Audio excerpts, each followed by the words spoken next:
जौनपुर के खेतासराय के मनेछा में दूल्हा हत्याकांड अब केवल एक क्राइम रिपोर्ट नहीं रह गई, बल्कि उत्तर प्रदेश की कानून व्यवस्था के लिए एक बड़ी चुनौती बन गई है।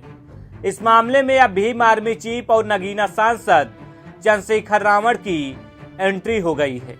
उन्होंने इस घटना को ऐलानिया कत्ल करार देते हुए प्रदेश सरकार को कटघरे में खड़ा किया है। अब सवाल ये है कि क्या आजाद की मौत को टाला जा सकता था? आखिर प्रशासन ने कहां चूक कर दी? सांसद चंद्रशेखर आजाद ने सोशल मीडिया पर इस हत्याकांड की कड़ी निंदा की है। उन्होंने इसे प्रदेश के जंगल राज का प्रमाण बताते हुए कहा कि सरेआम हुई यह हत्या अत्यंत दुखद और दंडनीय है। उन्होंने मुख्यमंत्री योगी आदित्यनाथ को टैग करते हुए सवाल उठाया कि रात 9 बजे हुई इस हत्या के बाद भी अब तक हत्यारों की गिरफ्तारी न होना प्रशासन की बड़ी नाकामी है। सांसद ने पीड़ित परिवार के लिए उचित मुआवजे, सुरक्षा और मामले की उच्च स्तरीय जांच की मांग की है। इस केस का सबसे चिंताजनक पहलू वो धमकी है जिसे सांसद ने भी प्रमुखता से उठाया है।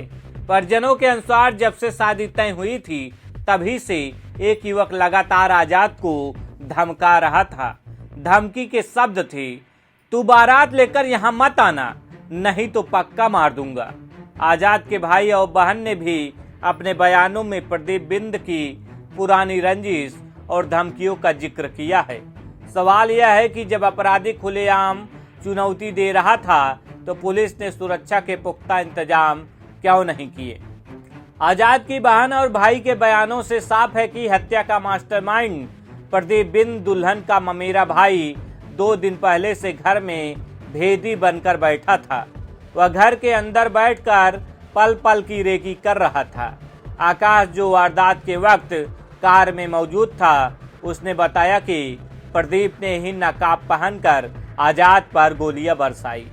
घर के भीतर बैठकर बनाई गई इस साजिश का मकसद सिर्फ एक था, उस धमकी को अंजाम देना जो वह काफी समय से दे रहा था।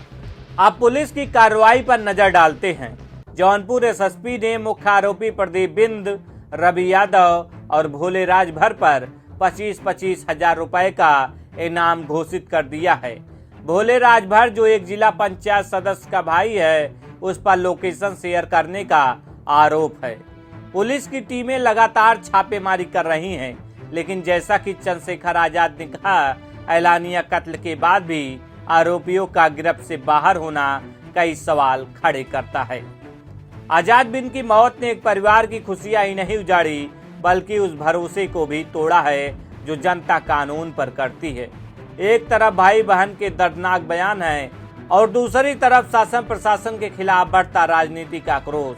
हमारी भी प्रशासन से यही मांग है कि इन इनामी बदमाशों को पाताल से भी खोज निकाला जाए और पीड़ित परिवार को सुरक्षा दी जाए।